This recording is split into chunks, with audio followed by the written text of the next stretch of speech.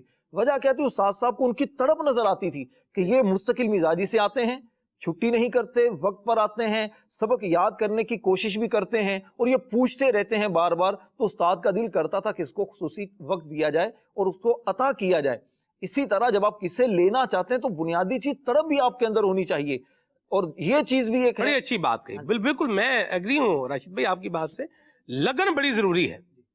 بعض کا تو صرف لوگ ہوتا ہے نا، ان کا بھی جیسے راشد بھائی فرما رہے ہیں بڑی ریلیونٹ بات ان کی بھی ہے کہ اب بیٹھیں گے سنیں گے اور جو کچھ سنا ہے وہ سارا وہیں پر رکھ کر پھر جو ہے وہ اٹھ کے آگے چلے جائیں گے. کسی بڑے کاروباری کے پاس عام طور پر جب بندہ جاتا ہے اور بیٹھتا ہے ملاقات کرتا ہے نا، اس کی ایک یہ سوچ ہوتی ہے کہ جس مقام پر یہ ہے نا جی یہ کچھ ایسا کوئی تعویذ مجھے گھول کے پلائے کہ کل میں بھی یہیں پر ہوں. تو ایسا نہیں ہو سکتا، اس کے پیچھے اس کی 40 سال کی محنت ہے. صحیح.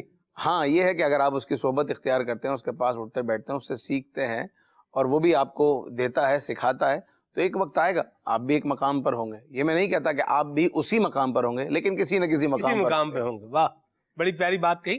اور راشد بھائی کی بات بڑی زبردست بات ہے کہ اپنے اندر بندہ جو ہے لگن بھی پیدا کرے اور کچھ سیکھا ہے. بعض اوقات بندہ سن ہی اس طرح سے رہا ہوتا ہے، وہ پوچھ دیا کسی کو، ہاں جی آپ تھوڑا بتائیں، وہ سوال تو کر لیا، لیکن بعض اوقات سوال برائے سوال ہی ہوتا ہے. سوال کرنے کے بعد وہ بندہ ایبسنٹ مائنڈڈ ہے یا اس طریقے سے تاثر دے رہا ہے کہ سامنے والے کو نہ رہے اس سے تو بات کرنے کا فائدہ ہی نہیں، تو واقعی وہ بات نہیں کرے گا. بالکل ٹھیک کہا راشد بھائی نے کہ آپ اگر اس انداز میں آپ آئیں گے کہ آپ کو کوئی وہ ہے ہی نہیں، کوئی توجہ ہی نہیں ہے، تو سمجھدار بندہ جو توجہ سے بات نہ سن رہا ہو پھر وہاں وہ بات نہیں کرتا. پھر دوسرا یہ مزاج ہوگا کہ بھائی آنا ہے، بس باتیں رنگ برنگی 2-4 کرنی ہے، 2-4 رنگ برنگی سننی ہے. وہ کانوں کو وہ تھا نا ایک بادشاہ کے بارے میں، اس نے وہ بادشاہ کو کچھ سنایا، بادشاہ کو بات سنائی، بادشاہ نے کہا یہ دیا، اس نے پھر وہ کوئی اور بات سنا، وہ دیا، یہ دیا، وہ دیا، یعنی وہ یوں کرتے کراتے وہ نپٹ گیا معاملہ. جب وہ جانے لگا تو بادشاہ نے کہا محافظوں کو کہ بھئی اس کو محل سے باہر نکال دو. انہوں نے کہا بادشاہ سلامت، آپ نے تو یہ مطلب مجدے سنائے ہیں، خوشخبریاں سنائی ہیں. بادشاہ نے کہا تم نے ہمارے کانوں کو خوش کیا ہے، ہم نے تمہارے کانوں کو خوش کر دیا ہے. تو یوں ہی مطلب پنجابی میں کہتے ہیں کرنا دا چسکا، مطلب یہ نہیں ہونا چاہیے. اور بات جو لے رہے ہیں ایک تو وہ توجہ سے سنیں بھی اور پھر اس پر عمل پیرا بھی ہو کر کے بندہ آگے بڑھنے کی جو ہے وہ کوشش کرے. اور ایک بات جو استاد کی بلال صاحب نے فرمائی ہے بڑی زبردست بات ہے، اپنے وہم و گمان اور دل و دماغ کے اندر یہ فٹ کرنے والی بات ہے کہ جس مقام پہ دوسرا پہنچا ہوا ہے اسی مقام پر میں بھی پہنچ جاؤں. یہ تو نہیں ہوگا. بہرحال آپ کسی مقام پر، آپ اپنے مقام پر پہنچیں گے، اب آپ کا مقام یا اس کے مقام سے اوپر کا ہوگا یا اس کے مقام کے برابر کا ہوگا یا اس کے مقام سے کچھ نیچے کا ہوگا. تو یہ ضرور بڑی زبردست بات سر آپ نے فرمائی ہے. یہ چیزیں اگر بندہ ذہن میں بٹھا لے نا تو پھر مایوسیاں، نا امیدیاں اور اس طرح کی جو ڈی مورلائز ہونا اور بالکل مطلب سے یوں بولیں کہ دنیا سے اس طرح ایک بیزار سا ہو جانا، اس طرح کی کیفیات پھر کم ہی جو ہے وہ پیدا ہوتی ہیں. اللہ پاک ہم سب کو عافیت عطا فرمائے. اور وقت جو ہے وہ اختتام پذیر ہے، پروگرام جو ہے اپنی اینڈنگ کی جانب جو ہے وہ بڑھ رہا ہے. مسائل یاد رکھیے گا اگر ہماری زندگی میں ہے تو ہم ان مسائل زدہ لوگوں میں اکیلے نہیں ہیں. ہم نے سر معاشرے میں آپ نے بھی دیکھا ہوگا، آپ کا تو ماشاءاللہ بیرون ملک بھی بزنس بھی ہے، سفر بھی ہے اور بھی چیزیں ہیں ماشاءاللہ، اللہ برکت دے. بعض صرف آپ نے لوگ دیکھے ہوں گے جن کے بارے میں لوگوں کی رائے یہ ہوگی یار یہ جو ہے نا اس کی تو کیا ہی بات ہے، پوزیٹیو وے میں یعنی بھئی جیسے گاڑی ہے، گھر ہے، بھئی بلے بلے ہے، اچھی زندگی ہو، ٹھیک ہے نا جی. دیکھنے والا تو سوچ رہا ہے یار اس جیسا میں ہو جاؤں نا تو میں پار لگ جاؤں. حالانکہ آپ کو اس کی کیفیت معلوم ہوگی کہ یہ اس وقت کس طرح کے کرائسس میں جو ہے وہ چل رہا ہے. لوگ لاکھوں کا پروفٹ اور فیکٹری جو نظر لوگوں کو آ رہی ہوتی ہے، لیکن وہ اس پروفٹ اس فیکٹری میں